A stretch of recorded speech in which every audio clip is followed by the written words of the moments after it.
guard, to whom Georgie always gave half-a-crown when he travelled by this train, presented him with a note scrawled in pencil.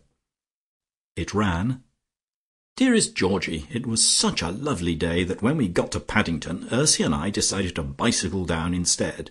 So, for a lark, we sent our things on, and we may arrive tonight, but probably tomorrow. Take care of Tiptree and give him plenty of jam. He loves it. Yours, Hermy. P.S. Tipsy-Poosy doesn't really bite, it's only his fun." Georgie crumpled up this odious epistle, and became aware that Tipsy-Poosy, a lean Irish terrier, was regarding him with peculiar disfavour, and showing all his teeth, probably in fun. In pursuance of this humorous idea, he then darted towards Georgie, and would have been extremely funny if he had not been handicapped by the bag of golf clubs to which he was tethered. As it was, he pursued him down the platform, towing the clubs after him, till he got entangled in them and fell down. Georgie hated dogs at any time, though he had never hated one so much as Tipsy-Poosy, and the problems of life became more complicated than ever. Certainly he was not going to drive back with Tipsy-Poosy in his cab, and it became necessary to hire another for that abominable hound and the rest of the luggage. And what on earth was to happen when he arrived home if Tipsy-Poosy did not drop his fun and become serious? Foljambe, it is true, liked dogs, so perhaps dogs liked her. But it is most tiresome of Hermy, thought Georgie bitterly. I wonder what the Guru would do. There ensued a very trying 10 minutes, in which the station master, the porters, Georgie, and Mrs. Weston's maid all called Tipsy-Poosy a good dog, as he lay on the ground snapping promiscuously at those who praised him.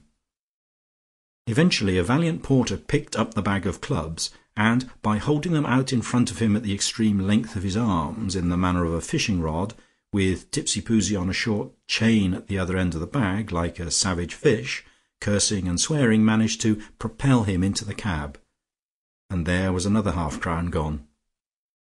Georgie thereupon got into his cab and sped homewards, in order to arrive there first and consult with Foljambe. Foljambe usually thought of something.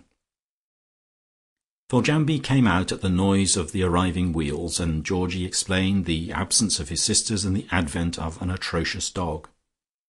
"He's very fierce," he said, "but he likes jam."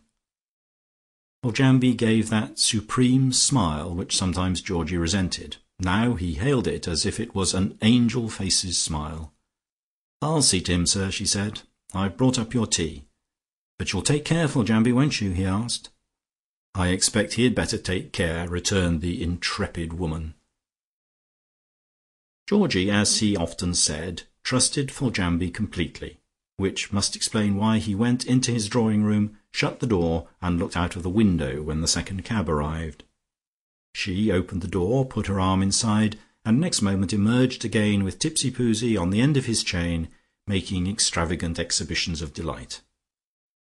Then, to Georgie's horror, the drawing-room door opened, and in came Tipsy-Poosy without any chain at all.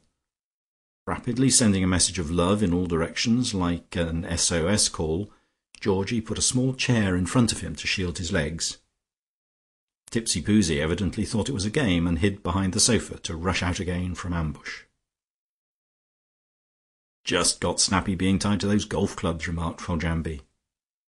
But Georgie, as he put some jam into his saucer, could not help wondering whether the message of love had not done it.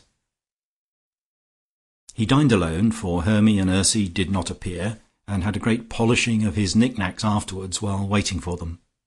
No one ever felt anxious at the non-arrival of those sisters, for they always turned up from their otter-hunting or their golf sooner or later, chiefly later, in the highest spirits at the larks they had had, with amazingly dirty hands and prodigious appetite. But when 12 o'clock struck, he decided to give up all idea of their appearance that night, and having given Tipsy-Poosy some more jam and a comfortable bed in the woodshed, he went upstairs to his room. Though he knew it was still possible that he might be raised by wild cooeys and showers of gravel at his window, and have to come down and minister to their gross appetites, the prospect seemed improbable, and he soon went to sleep. Georgie awoke with a start some hours later, wondering what had disturbed him. There was no gravel rattling on his window, no violent ringing of bicycle bells, nor loud genial shouts outraging the decorous calm of Riseholme, but certainly he had heard something. Next moment the repeated noise sent his heart leaping into his throat, for quite distinctly he heard a muffled sound in the room below, which he instantly diagnosed with fatal certainty as burglars. The first emotion that mingled itself with the sheer terror was a passionate regret that Hermy and Ursy had not come. They would have thought it tremendous larks, and would have invented some wonderful offensive with fire-irons and golf-clubs and dumbbells. Even Tipsy-Poosy, the lately aboard, would have been a succour in this crisis, and why, oh why, had Georgie not had him to sleep in his bedroom, instead of making him cosy in the woodshed? He would have let Tipsy-Poosy sleep on his lovely blue quilt for the remainder of his days, if only Tipsy-Poosy could have been with him now, ready to have fun with the burglar below. As it was, the servants were in the attics at the top of the house, Dicky slept out, and Georgie was all alone, with the prospect of having to defend his property at risk of his life. Even at this moment, as he sat up in bed, blanched with terror, these miscreants might be putting his treasure into their pockets. The thought of the Fabergé cigarette case, the Louis XVI snuff box, and the Queen Anne toy porringer, which he had inherited all these years, made even life seem cheap, for life would be intolerable without them.